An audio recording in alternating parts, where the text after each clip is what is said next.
नमस्कार, जय हिंद प्यारे साथियों। कैसे हैं आप सभी लोग। मैं आशा करता हूं आप सभी लोग अच्छे होंगे। आप सभी लोगों का बहुत बहुत स्वागत है आपके अपने उत्कर्ष परिवार में। जैसे कि आप सभी लोगों ने करंट अफेयर की खबरों में अब तक सुन लिया होगा कि फोर्ट विलियम्स का नाम जो है उसे बदल दिया गया है। उसका नया नाम आपको विजय दुर्ग देखने के लिए मिलेगा।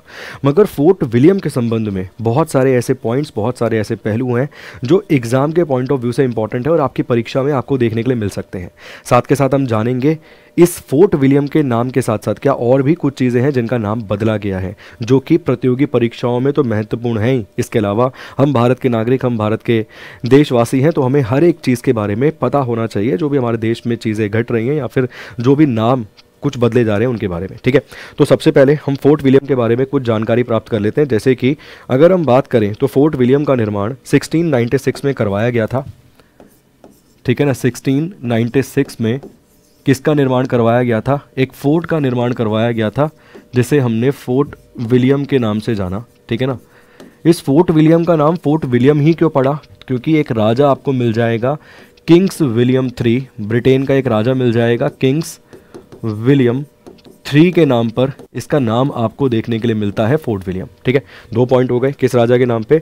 तो किंग्स विलियम आपको मिल जाएगा, किंग्स विलियम तृतीय यहाँ पर आपको मिल जाएगा, उसके नाम पर आपको नाम ये देखने के लिए मिलता है। कहाँ का राजा था? तो ब्रिटेन मतलब इंग्लैंड का ये राजा आपको देखने के लिए मिलेगा। साथ के साथ इसका निर्माण किसके द्वारा करवाया गया? तो इसका निर्माण करवाया गया था ईस्ट इंडिया कंपनी के द्वारा। किसके द्वारा? ईस्ट इंडिया कंपनी के द्वारा इसका निर्माण जो है वो करवाया गया था। एक ये याद रखना।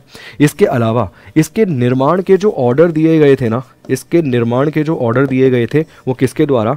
तो सर गोल्ड्सबर्ग के द्वारा यहाँ पर इस फोर्ट के निर्माण के ऑर्डर दिए गए थे। सर गोल्ड्सबर्ग के द्वारा इस किले के निर्माण के ऑर्डर जो है वो दिए गए थे यहाँ पर। ठीक है, सर गोल्ड्सबर्ग के द्वारा यहाँ पर इस किले के निर्माण के ऑर्डर दिए गए थे। इसके अलावा 1756 में इस फोर्ट विलियम को, मतलब एक बैटल हुआ, उस बैटल में इस फोर्ट विलियम को नुकसान पहुंचा और मान लीजिए इसको डैमेज कर दिया गया। फोर्ट विलियम को डैमेज कर दिया गया, मतलब इस फोर्ट विलियम को नुकसान हुआ, इस फोर्ट विलियम को डैमेज कर दिया गया। 1758 में, 1758 में, 1758 में रॉबर्ट क्लाइव के द्वारा इसके नव निर्माण का ऐलान किया गया। जब उनकी तैनाती यहाँ पर की गई तो रॉबर्ट क्लाइव ने रिकंस्ट्रक्शन का ऐलान यहाँ पर किया। किसका? रिकंस्ट्रक्शन का यहाँ पर ऐलान किया। इसके अलावा अगर हम बात करें, ये दोबारा 1758 में जब ऐलान किया गया, ये दोबारा बनकर कंप्लीट कब हुआ? 1781 में इसकी कंस्ट्रक्शन यहाँ पर कंप्लीट आपको देखने के लिए मिलती है। क्या मिलती है?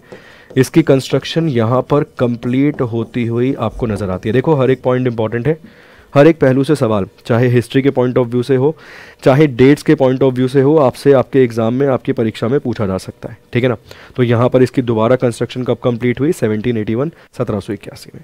अब अगर हम बात करें तो कुछ चीज़ों के नाम यहाँ पर बदले गए हैं, उनको एक बार जान लेते हैं कि किन किन चीज़ें किन किन पॉइंट ऑफ व्यू से ये इंपॉर्टेंट है। तो अगर हम यहाँ पर देखें तो भारतीय सेना की पूर्वी कमान के मुख्यालय, मतलब ईस्टर्न हेडक्वार्टर की यहाँ पर हम बात कर रहे हैं, उस मुख्यालय का नाम बदल दिया गया है। अब उसे फोर्ट विलियम नहीं बल्कि विजय दुर्ग कहा जाएगा। ऐसा क्यों? तो देखिए, भारत सरकार, सेंट्रल गवर्नमेंट ने किया है। भारत सरकार कहती है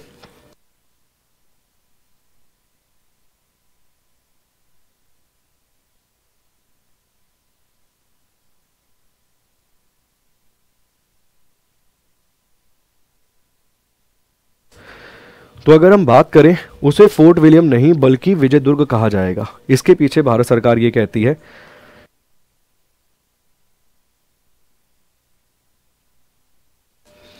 तो भारत सरकार इसके पीछे कहती है कि जो भी कॉलोनियल रूल हुआ था, मतलब जो भी ब्रिटिशर्स ने हम पर रूल किया था और उस समय पर उन्होंने जिन जिन चीज़ों का नाम रखा था या फिर जिन जिन इमारतों का उन्होंने निर्माण करवाया, और आज भी वो इमारतें यदि आपको देखने के लिए मिल रही हैं सेम ही नाम से, मतलब अंग्रेज़ों के कॉलोनियल पीरियड के समय के नाम यदि आज भी चले आ रहे हैं, तो हम उन सभी नामों को बदलने का यहाँ पर प्रयास कर रहे हैं। जो भी उनकी कॉलोनियल छवि आज भी भारत में आपको मौजूद नज़र आती है, उनको यहाँ पर बदलने का,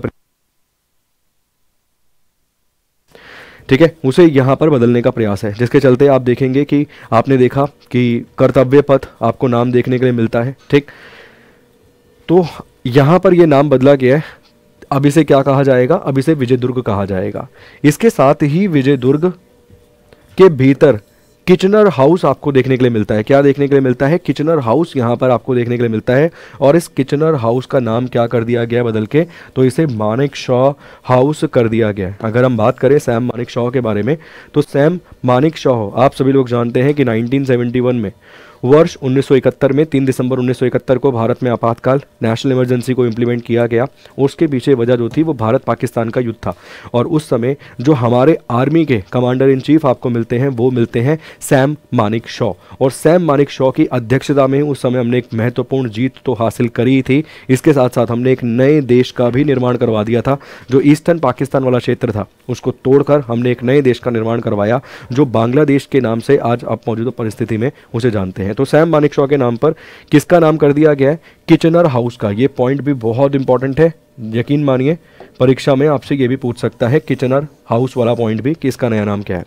जबकि अगर आप देखेंगे साउथ गेट, जिसे पहले सेंट जॉर्ज गेट के नाम से जाना जाता था, अब उसका नया नाम बदलकर क्या कर दिया गया है?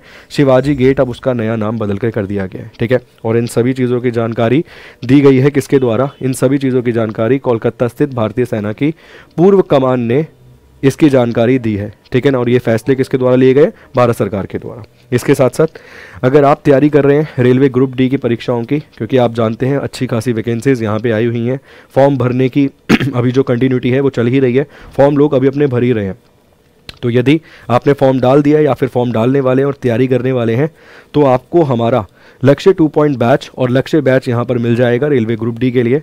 लक्ष्य बैच में जो क्लासेज हैं वो अभी स्टार्ट हुई हैं 2.0 में, 4 फरवरी से ये क्लासेस स्टार्ट हुई हैं। तो यहाँ पर इस तरीके से ये बैच जो है वो आपको प्राप्त हो जाएगा। इन बैचेस में आप जुड़ सकते हैं उत्कर्ष के एप्लीकेशन पे जाकर। स्टैंडर्ड और प्राइम में ये अंतर है, यहाँ पर एक दिन में आप अनलिमिटेड डाउट अपने पूछ सकते हैं, अनलिमिटेड आप टेस्ट क्रिएट कर सकते हैं। इसके साथ साथ आपको MCQ बैच का भी एक्सेस दिया जाएगा और साथ के साथ आपको टेस्ट सीरीज़ का भी एक्सेस दिया जाएगा प्राइम फीचर वाले बैच में। ठीक है, अगर कोई डाउट, कोई समस्या यदि आपको रहती है तो आप उसे कमेंट बॉक्स में कमेंट करके पूछ सकते हैं। बाकी thank you so much, God bless you.